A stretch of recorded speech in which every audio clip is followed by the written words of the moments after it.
everyone, welcome to today's video. For today we're going to be making this super sweet little birthday card using the new Sitting Here stamp set from the new annual catalog, which you can start you can start ordering from now. No more pre-order, just order, just a regular order now. I placed my order a couple of days ago. I'm actually filming this a little early, but anyways, I placed my order on June 1st, so I'm super excited for it to get here so I can show you guys all of the fun new product and start making some really awesome projects. But this is a new stamp set in the catalog, and as demonstrators we were able to pre-order this one along with some others. So I'm going to show you guys how to make this. It's a very simple, clean, easy birthday card. I actually am making this for my fiance's grandma. It's her birthday and we're celebrating this weekend, so I'm going to be making this for her. I like it. It's just very clean and simple and easy. So let's go ahead and jump in.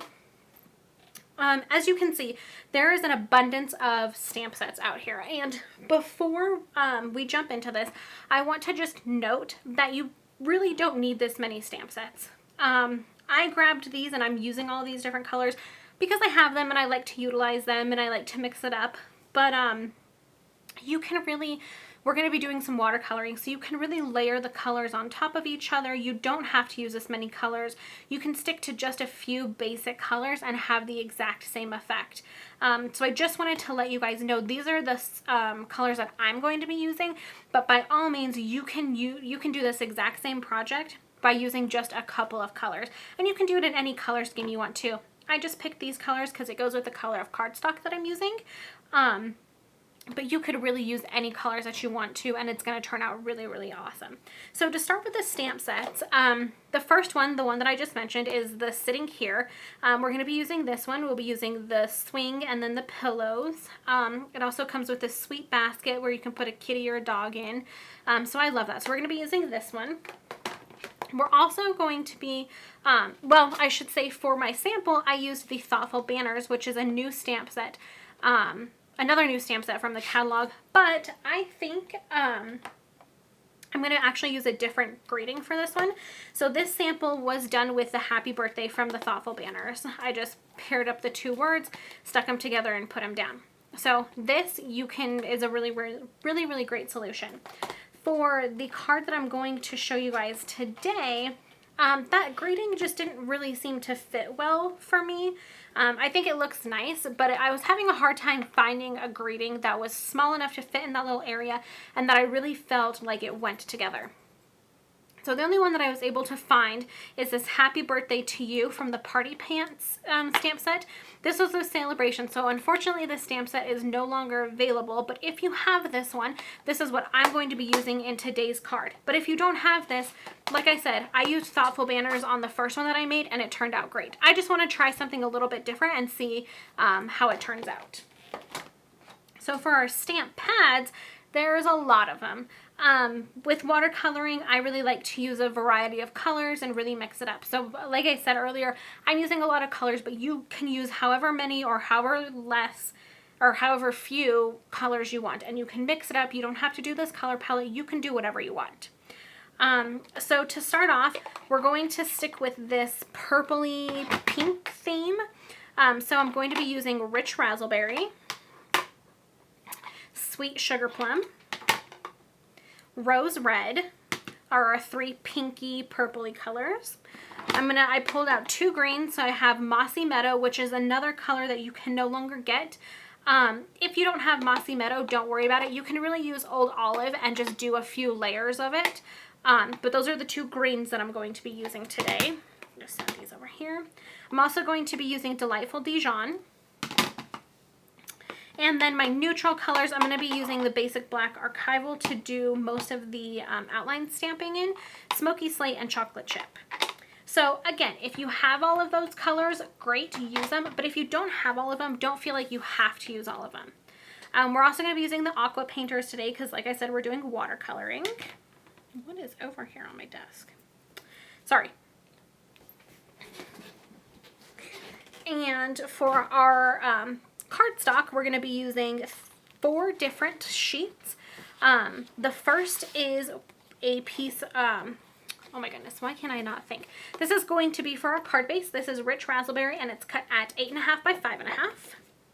Need to make some room to put all of this stuff.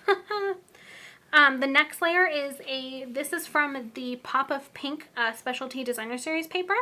And I don't know how well you guys are going to be able to see. Hopefully I'm catching that a little bit in the light. These are actually, they're like sprinkles or confetti that are actually gold foil.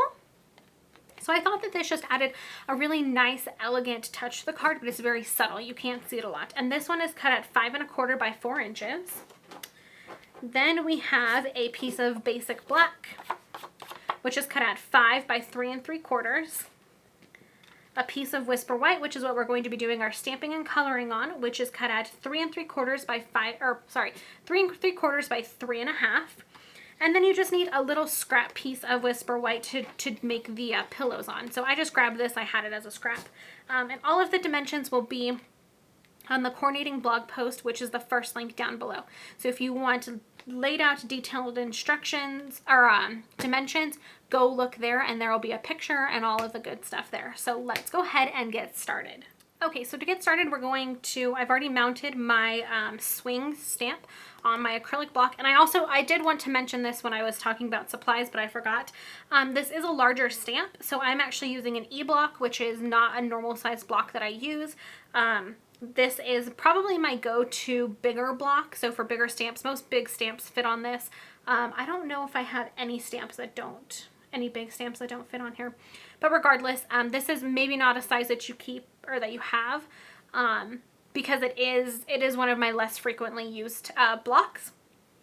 But if you don't have this size, you could very easily put it on a smaller block and just kind of make it work. You can figure it out and make it work however you want to. I've seen people also use, you can use the actual stamp set itself and mount it on here and use that as your stamp. It's a little more difficult, and you may not get as clean of a stamp, but you could definitely do that if you don't have this block handy. So I just wanted to mention that. The first thing that we're going to do, and I actually need a piece of scratch paper. Let me just grab this one. I'm going to fold this in half just so that it doesn't take up all of the space. And I'm going to go ahead and stamp my swing down on my cardstock. So I'm just using basic black. I'm going to ink this up really, really well. Again, because it's a larger stamp, you kind of have to work with it a little bit. Go back and forth a few times. All that good stuff. But once you get it nice and inked up, I'm just going to stamp it, and I'm going to stamp it off to the side a little bit. Not too far off to the side, but off enough. I'm actually going to stand up and do this so I can get it as straight as possible.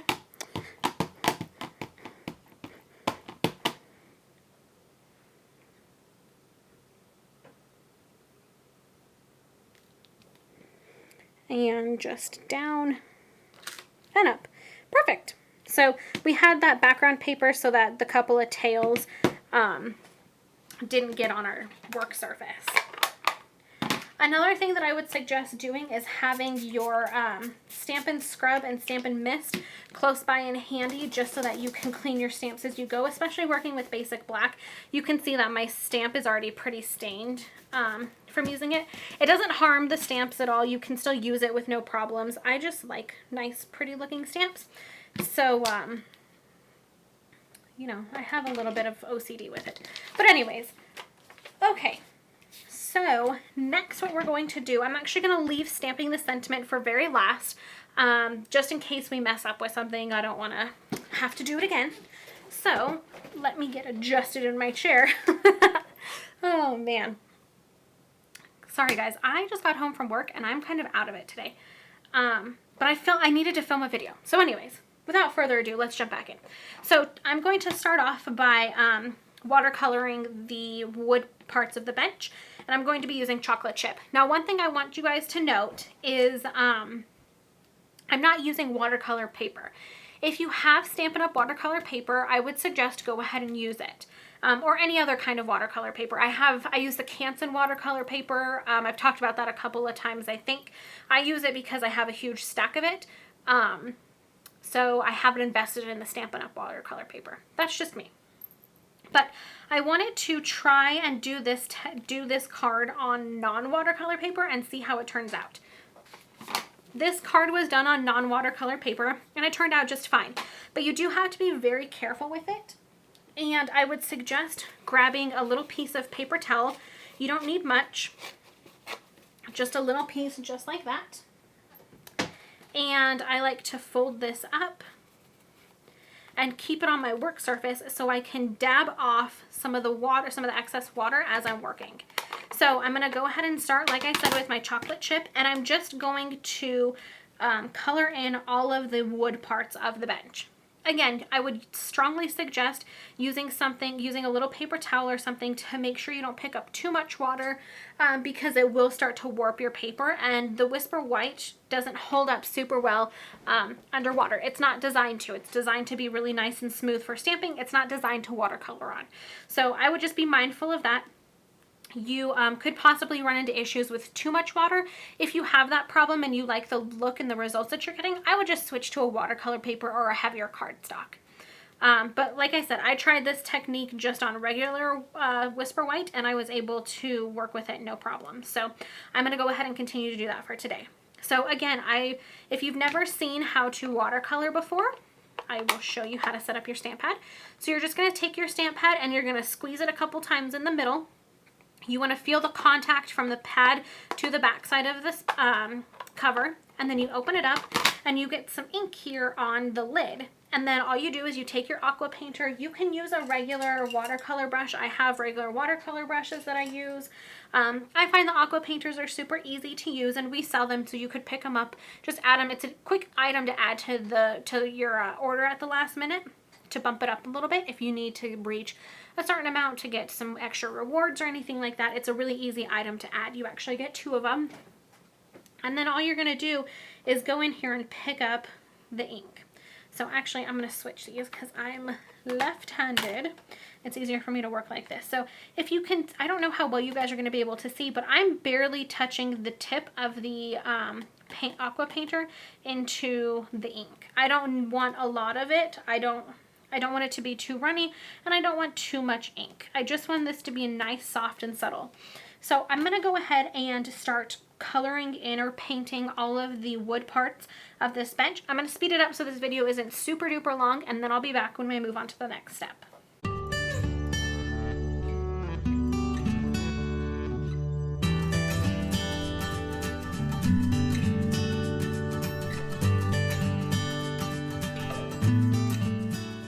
Okay, so now I'm at the point where I've done just basically a flat coat of the color all over. And now all I'm really going to do is just take my brush, and I'm not doing this in any particular fashion. I'm just picking up some color and adding a couple of extra dark streaks to some of the areas. This just adds a little bit of texture and depth and dimension to your piece. You definitely don't have to do this. It's not required. And you probably will be the only one that will really notice what you've done. But it adds a little bit more dimension to the piece. So it's not, I mean, this is a wooden swing. Not every single piece of the swing is going to be the exact same brown color. So that's really what I'm trying to do here. And you can also do this if you notice on your first coat, once it's all completely dried. If you notice like, oh, that brown isn't really dark enough for me, I kind of wanted it a little bit darker, you can just go back in and go over everything once more. So we're done with the brown.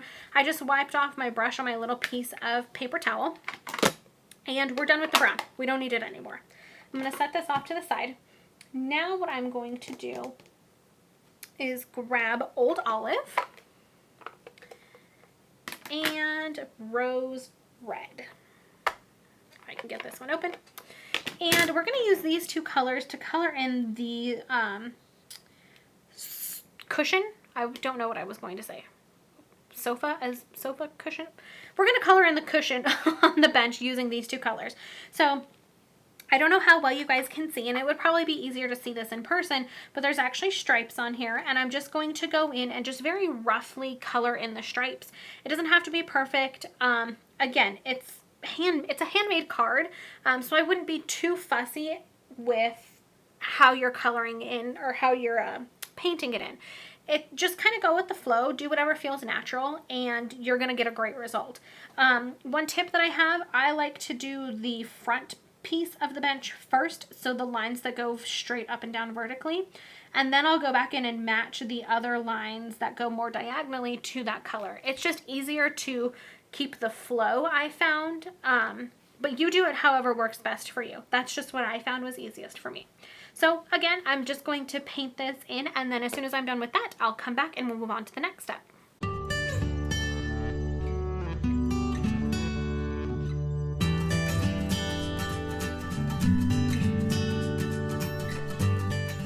Okay, so now we're done with that step, and we're actually done watercoloring on this piece for now.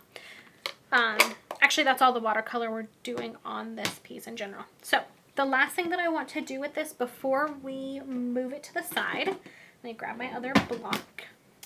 We are going to put the little shadow on the bottom, and it's actually a stamp that comes in here. It looks just like this, and I'm just going to mount it up onto my block. That's crooked.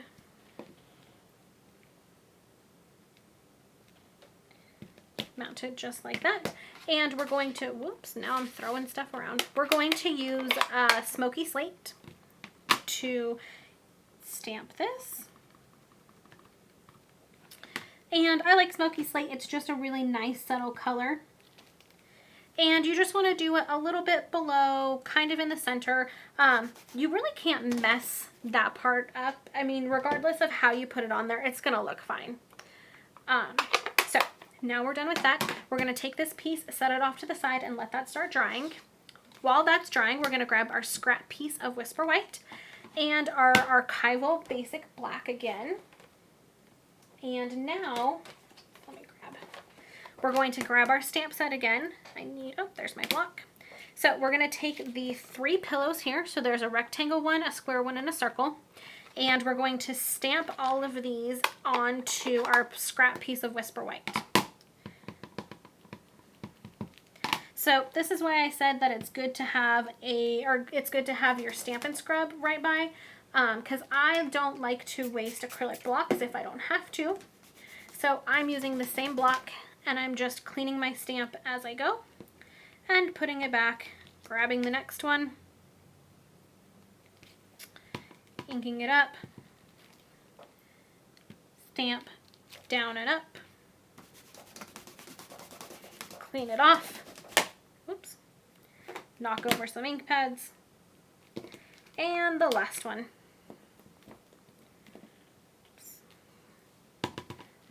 Ink it up, stamp it down and up. Okay, oops, I lost a stamp. Okay, so I'm going to send all that stuff off to the side. We're done with our basic black for now. We will need it once more, but we don't need it right this second. So what I'm going to do now is just color in my little pillows. So I'm going to give you a rundown of the colors that I'm going to use on my pillows, and then I'm just going to color all 3 of them without stopping. For the circular pillow, the only color that I used was Rich Razzleberry, but I did the same kind of technique like we were just talking about with the bench, where I filled it in with a flat color of Rich Razzleberry, and then I went back in and added some darker spots. So that's what I'm going to do on the circular pillow. On the rectangular pillow, I filled in the design spot with Rich Razzleberry, and then the outside spot, kind of the outlines, with Old Olive. I'm going to use those same 2 colors, but I'm actually going to switch them, so you guys will see that. So for this pillow, I'm just using Rich Razzleberry and Old Olive. And then for this pillow, I only colored in the design portion of it, so the background I kept white, so the flowers and the little leaves and the little dots is what I filled in. And I'm using Sweet Sugar Plum and Mossy Meadow for this one. So I'm going to go ahead and jump in and color these, speed this up, and then I will be right back as soon as I'm done.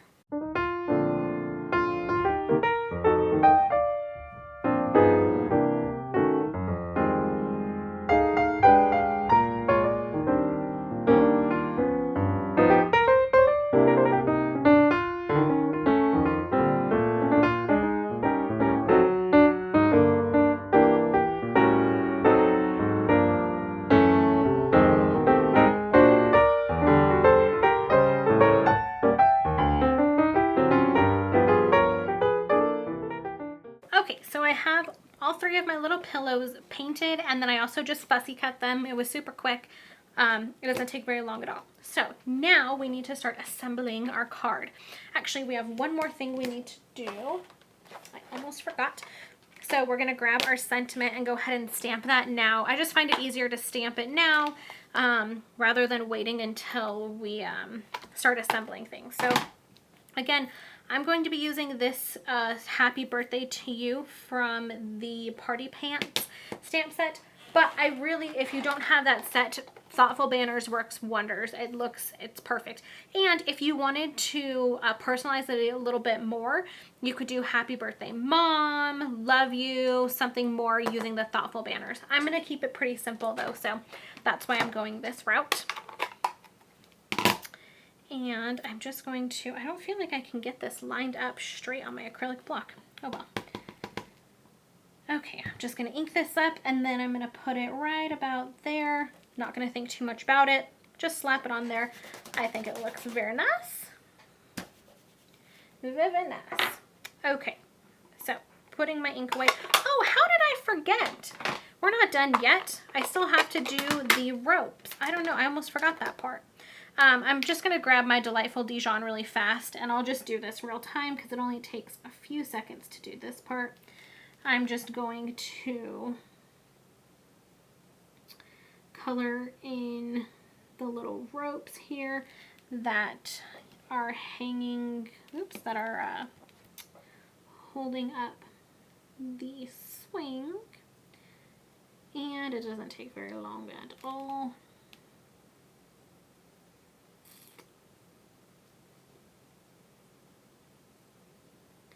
And I like to be kind of messy when I watercolor, I'm not going to lie, just because I like people to know that I really did color it myself. So, let me clean off my little brush. And you can see that I just use this one little piece of paper towel to clean off my brush and everything in between. So it's perfect. Okay, now we can start assembling our card. So, what I want to do is go ahead and grab, I have so many things here. Okay, so I'm going to move my pillows off to the side really fast, and I'm going to assemble my basic layers first, and then I will attach everything else. So I'm going to take my piece of rich raspberry, take this bad boy, fold it in half, just like that. We're going to take our piece of designer series paper, and I'm just using regular roller adhesive. This is the Tombow Mono permanent adhesive, snail adhesive, fast fuse, whatever you want to use it. You could use dimensionals here as well. I'm going to use dimensionals here in a minute, but not right this second. And I'm going to just put that on there. Then I'm going to take my piece of basic black and, whoops, can't hold on to this guy. Then layer this one right on top, whoops.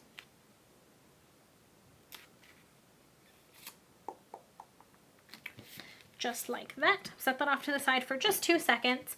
I'm then going to pull in my little pillows. So the way that I put these on here, or the way that I organized them, is I put the rectangular one. So one thing that I want to note is there's actually some shading on the pillow. So that kind of orients the way, or it gives you some guidance as to which way to orient it on the bench to make it look the most realistic. So the shading is going to go at the bottom. And I'm just going to set the rectangular one there. Then I'm going to grab the square one, put a little bit of adhesive there, and this one has a little bit of shading as well, so I would just, oops, that's my computer, just put the shading at the bottom, and then the circular one I put in the middle, if I can get this to work. It's stuck.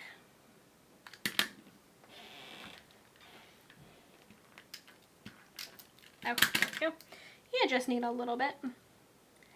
And stick that bad boy right there. Then we're going to use our dimensionals and stick this guy up. So because this is a watercolor piece, I am going to use quite a few dimensionals, and I just don't want it to sag either. I'm very conscious of that now. I don't know why I wasn't very conscious of it before, but I'm very conscious of it now. So I usually, if I'm doing a full piece that doesn't have any other layers to make it a little bit thicker, I usually use about 8 dimensionals like I've done here. Okay, then I'm just going to layer this piece right on top. And that's it, guys. That is our pretty simple little birthday card for today. So I hope you guys enjoy. Again, check out the new catalog. There's tons of stuff in there that you can look at. And head on over to go ahead and shop the new catalog. Click on the first link down below. That'll take you to my core knitting blog post for this video, and it'll show you, there'll be tons of links and stuff there. Super easy for you guys to go on and get all the products that you need for this card. So again, I hope you guys enjoy, and I will see you next time. Bye!